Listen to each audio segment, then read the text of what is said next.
Sawadika, I am Bea Kupin. I'm a Rappler reporter, and I'm here in Bangkok, Thailand. I've been covering the participation of President Ferdinand Marcos Jr. here in Bangkok for the Asia Pacific Economic Cooperation Summit, specifically the APEC Economic Leaders Meetings. Actually, yung tawag sa buong week na ito ay APEC Economic Leaders Week. So, yung mismo activities ng leaders, 2 days lang. Pero so the 2 days would cover, today is the 19th, 18th, and the 19th. Yung last session ng economic leaders is today. But activities concerning the economic leaders started officially on the 17th. So I say economic leaders as a quick distinction. I've said this before. If in other summits or in gatherings such as the UNGA or the United Nations General Assembly, we call them heads of state, heads of government, or if they are not the head of state or head of government, the head of delegation. Here in the APEC, they're referred to as the economic leaders because APEC is a 21-member forum that deals primarily with the economies. Well, central to the discussion is the economy. But of course, the economy is affected by many other things. So you will expect discussions in APEC touching on geopolitical issues. One overlying theme and concern of economic leaders here in APEC is, of course, COVID-19, healthcare systems in general. Yung parating term dito, and I always say this, but I know some people are comfortable with the idea of a post-pandemic or post-COVID-19 world, but that is what leaders are talking about here. Um, uh, it's been acknowledged, of course, that this is the first in-person gathering of economic leaders and top businessmen, business people, business persons, top executives gathering for the APEC as may CEO summit din kasi at meron din yung economic leaders meetings. It's the first in almost 4 years, 3 years. Kasi as we all know, in early 2020, more or less, the world shut down, economy shut down, border shut down because of COVID-19. So the last time that people gathered in person for APEC was way back in 2019. It's a really, really long time. I talked about this briefly before, and I wrote about this as well. Yung isa sa mga overarching na messages or paulit-ulit na sinasabi dito ng CEO Summit, which President Marcos participated in, is that we no longer live in 2019 or we no longer live in a 2019 world. And what does that mean? It doesn't just mean na obviously 2022 na tayo ngayon, hindi na 2019. Hindi lang ganun kasimple yun. Bukod sa we are collectively, individually as countries and economies, and collectively as regional blocs, or in this case in the APEC, a forum or a group of 21 countries, that is a gust of wind here in Bangkok. That means that we are collectively trying to recover from the economic shutdowns of the past several years. Syempre, hindi pantay-pantay yung recovery ng bawat bansa. But also, a lot of things have happened outside of COVID-19. So we're talking about things like regional security issues. Top of mind here as it was in APEC, in Phnom Penh naman. So APEC is the Association of Southeast Asian Nations. There was an APEC summit in Cambodia just last week. So yung issues doon include Myanmar, North Korea's provocations, of course, the South China Sea or the West Philippine Sea, also tensions between China and Taiwan. So those things are, like I said, although APEC specifically focuses on an integrated economy in the Asia Pacific or integration of economies in the Asia Pacific, things like regional security issues, of course, affect the stability of economy. So those are things that economic leaders absolutely care about. In fact, yesterday, nung nag-open yung summit or yung leaders meetings or yung summits with the economic leaders, the United States, represented here by Vice President Kamala Harris, pulled aside several nations for an emergency meeting because of an apparent ballistic missile incursion or testing by North Korea that was discussed by several world leaders. President Marcos was not in that meeting.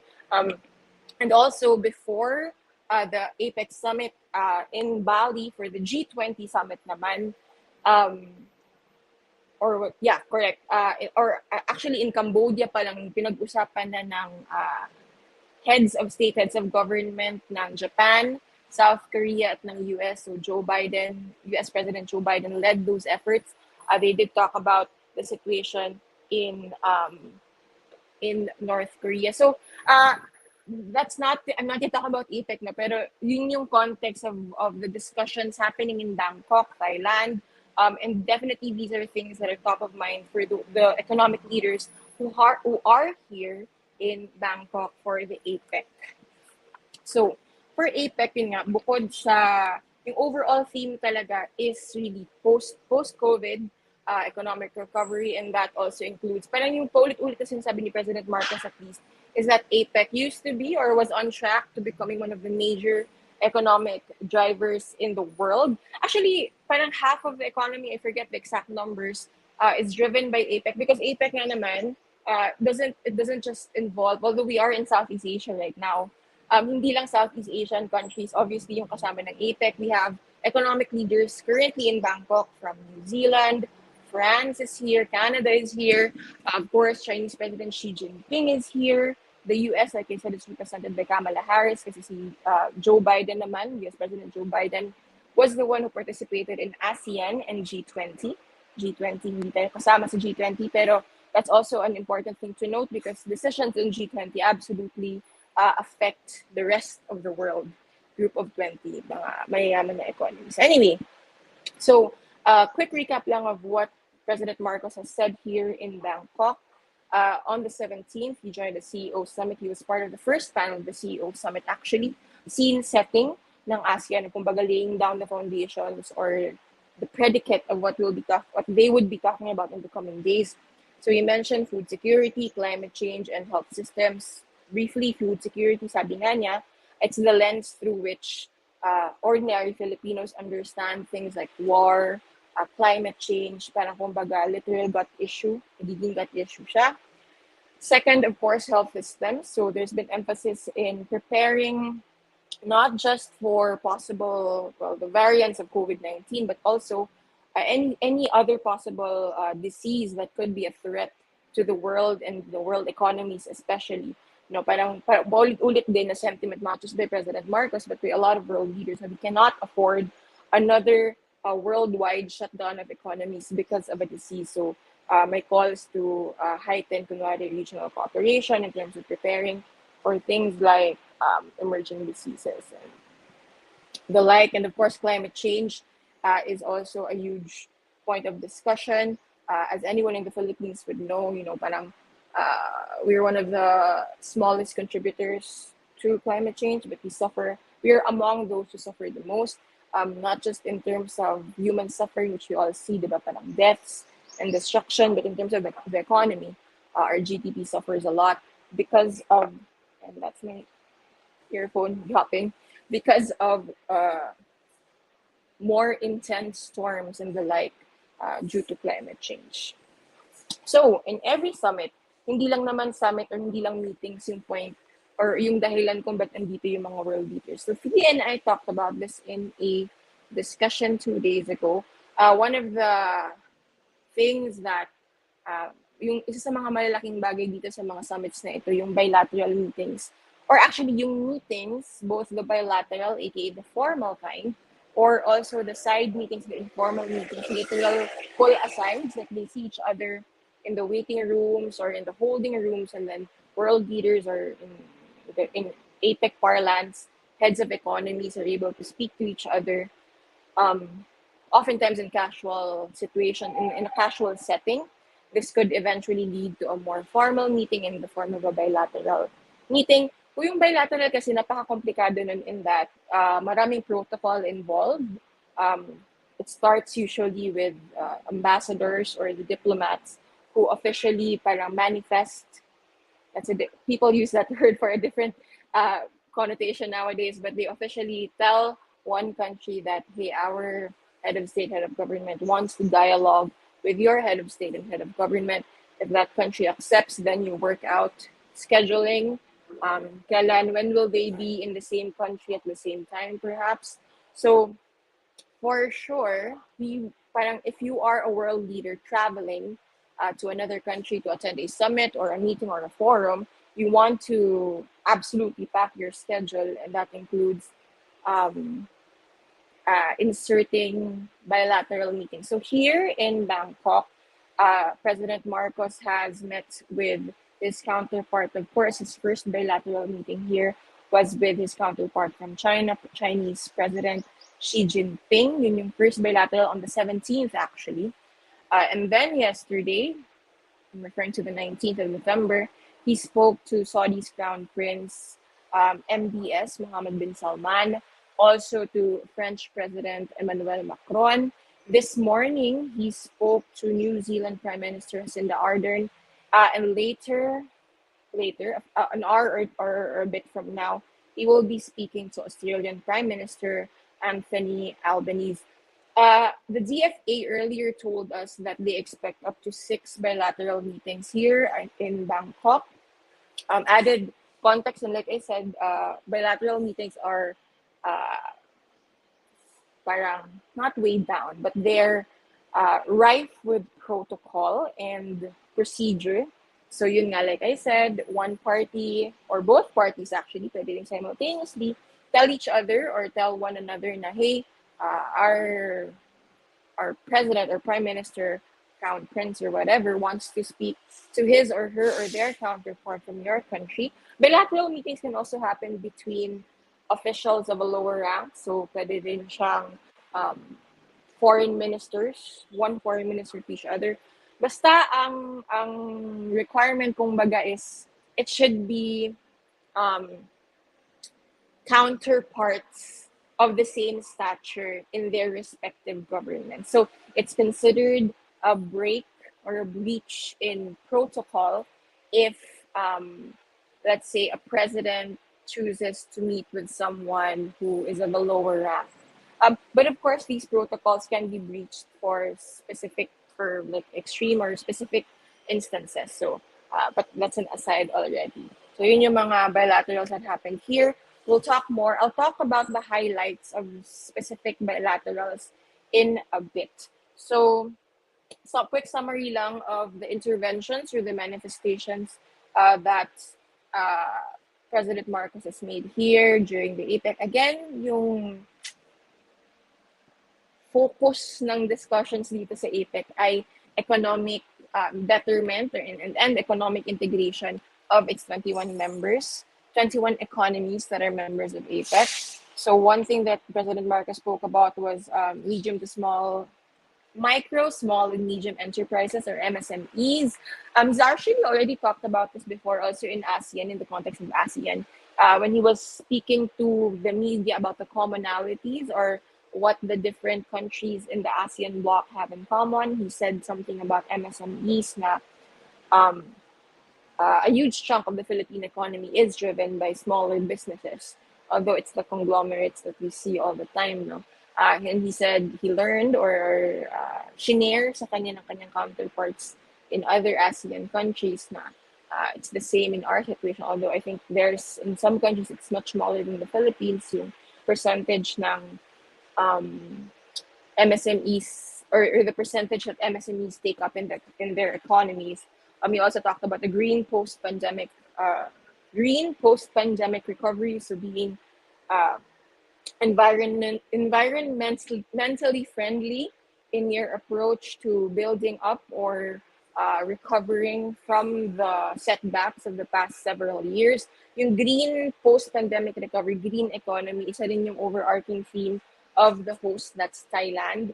So it's understandable and expected that the president would highlight that. Kasi sa mga summit and forums rin nito, you want to know beforehand, and you will know beforehand, obviously, kung ano ba yung agenda, ano ba yung main thrust ng chairman of the summit, of the meeting. Yun din yung power or privilege of being chairman or the chairman of the summit and the meeting. You get to set the agenda. He also spoke yesterday about logistics and shipping and about how these should be more fair between countries. He said that Philippine businesses absorbs up to 30% of cost on logistics alone. So medyo dehado tayo din. That's what he pointed out.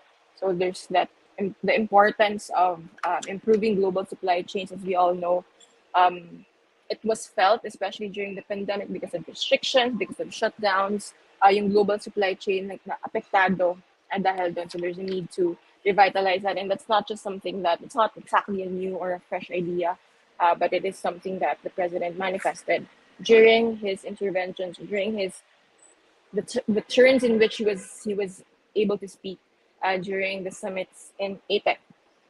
So, yun for actually kaninang umaga nagkaroon ng last na retreat for economic leaders here in APEC. It is our last day. When I say our because the media that's covering the president is flying out with him as well on board the presidential plane back to Manila. Finally, going back home. So it's his last day here.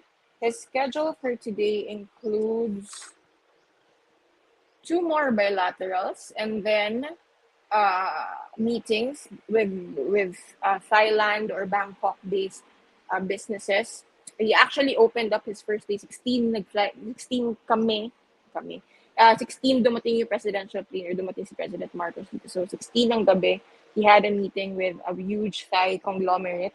And then later he will be meeting with another Thai business. And then to cap off his visit in Bangkok, he will be meeting with the Filipino community. According to government numbers, an estimated 18,000 Filipinos are working here in Bangkok. Halo-halo na yun malamang, both overseas Filipino workers and those who have eventually chosen to relocate to Bangkok. So that will be his last public activity. As in all presidential trips, we expect him to speak to the media after, mixing exchange yun. And then we run to the presidential plane and fly back to Manila. Quickly about the bilaterals lang because this is 17 minutes long. But before that, let me take a sip of water and show you this water bottle that's labeled specifically ng APEC 2022 Thailand. I talked about this when I walked around the media center yesterday, no? Water break. Na one of the perks or motivations of hosting something like APEC, because it is a lot of cost for a host country, right? Yung venue, yung security mo, imagine 21 leaders of economy, kung hindi sila head of state or head of government, second in command in the country, so that still entails a lot of security requirements. And all the logistics, and also affected din yung residents of the host city.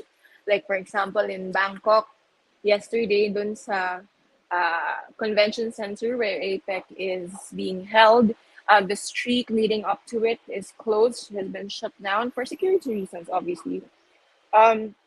So one highlight for a host country would be its chance to flex its economies and its businesses. So it also happened in the Philippines, no, na parang highlighted yung local businesses in the media center pa lang. Syempre kasi you already have the eyes and the attention and the foot traffic of traveling media. We don't know exactly how many journalists registered to cover the APEC, but for sure that's in the thousands.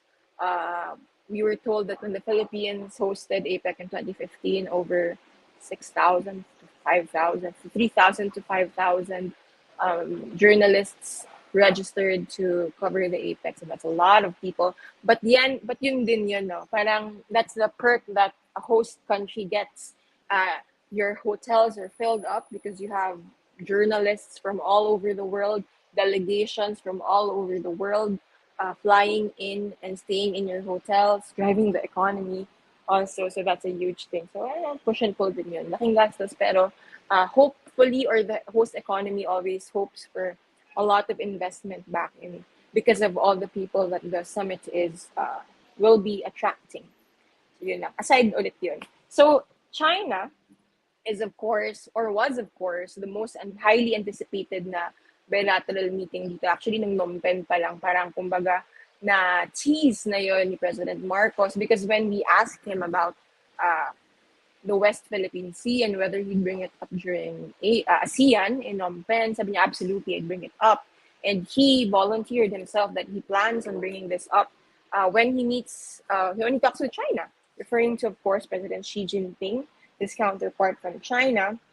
At that point, hindi pa kinonfirm ng DFA or ng Malacanang that he would be meeting Xi Jinping. Xi Jinping was not in Phnom Penh, yeah, but he went to G20 in Bali and then he came here in Bangkok for APEC. And then also in Phnom Penh, in-announced ng Malacanang actually that President Marcos had accepted China's invitation for a state visit. He's flying there on January 3, 2023. First foreign travel for 2023. First state visit outside of ASEAN. Medyo big deal din yun. So this was his first bilateral in Bangkok, first meeting with China. Little interesting note, sinama ni President Marcos sa delegation niya dito sa Bangkok si former President Gloria Macapagal Arroyo, who is his ally, like from the 2022 campaign pa lang, she endorsed President Marcos, now President Marcos, and also now Vice President Sara Duterte.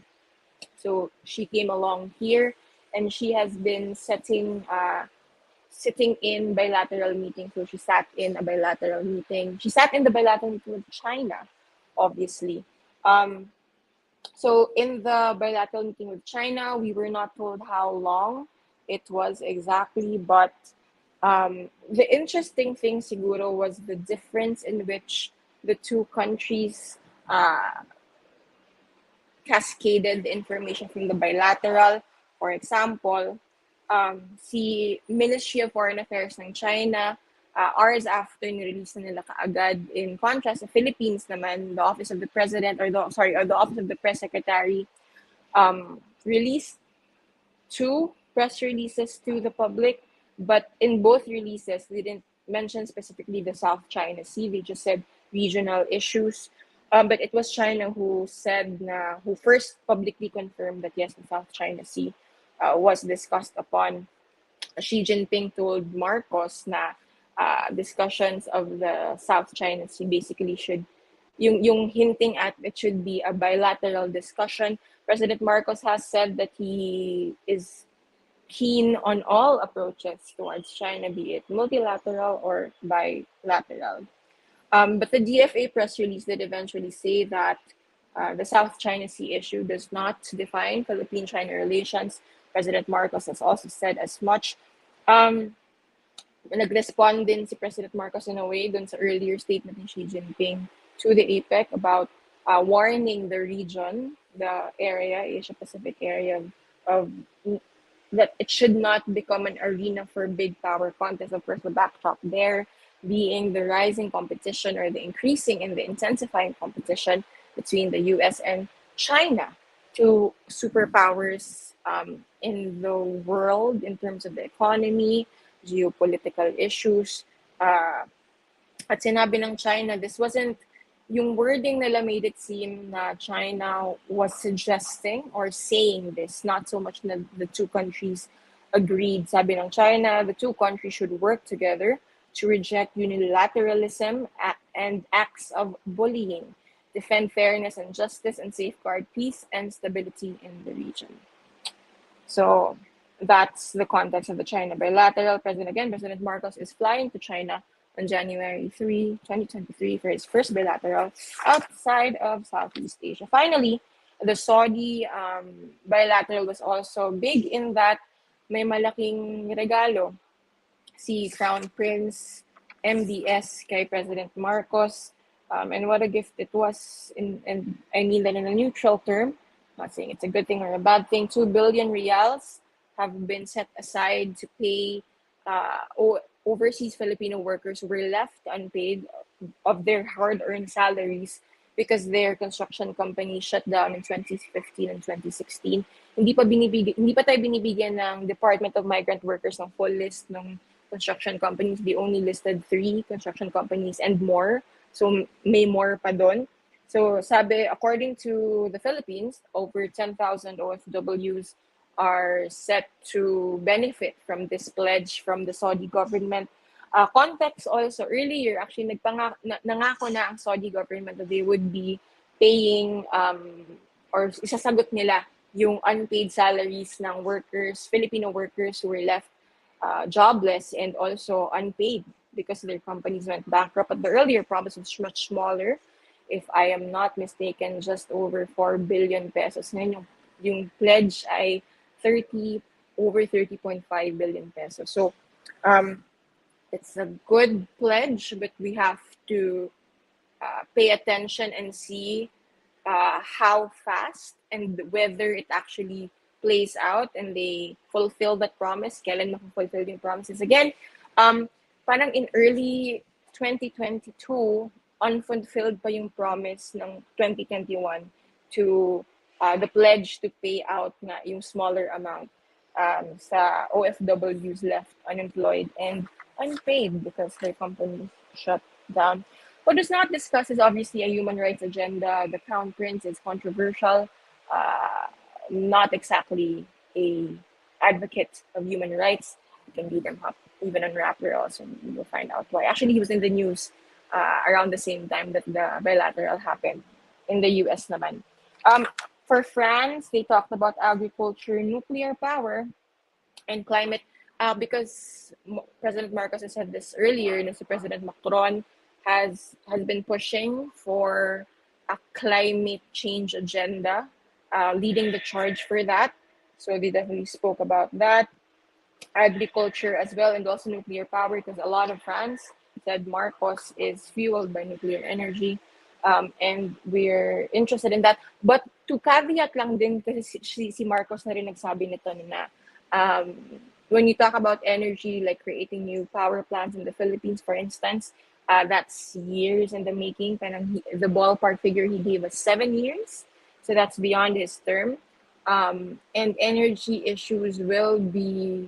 availability and access will be a huge issue for the Philippines, I think, in 2023. So ngayon dapat lang in end 2022, they should be addressing that. And that's it so far here in Bangkok. Again, it's the president's last day. Mamaya may meeting siya, and then he has a Filipino community event, and then he flies back to Manila, and we fly back to Manila. But when we get to Manila, may major news event ulit tayo in terms of politics and geopolitics, because Kamala Harris, the Vice President of the United States, is flying to the Philippines after her participation here in APEC. And when she gets there, of course, she will be meeting with President Marcos and her counterpart, Vice President Sara Duterte, and she will be traveling to Puerto Princesa and Palawan, or in Palawan. She is the highest ranking official of the Biden government so far to visit the Philippines, because earlier's inauguration of President Marcos, it was second gentleman, Doug Emhoff, the husband, the partner of Vice President Kamala Harris, who visited the Philippines, attended the inauguration of President Marcos on behalf of the United States. So when the VP, the Vice President of the US, goes there, she will be the highest ranking official to visit Manila, the Philippines. She will also be the highest ranking official to go to Palawan, an area that's very close to the disputed waters or disputed area in the West Philippines between China and Japan. So that might also be seen as a provocation, or at least a challenge or a statement from the US to Japan, fresh off Xi Jinping warning APEC of how it shouldn't turn into an arena for big, what's the word? The exact word is big power contest. So that's it from here. You will be seeing more of, hopefully less of me and more of my colleagues in the coming days. Precisely for that coverage, stick to Rappler for our discussions on APEC, ASEAN, and geopolitical issues affecting the region and beyond. Again, this has been Leah Kupin. I'm in Bangkok, Thailand, and hopefully and thankfully, I'll be in Manila, Philippines by tonight. And I'll see you then. Thank you for watching. Kapkun ka. Bye, guys.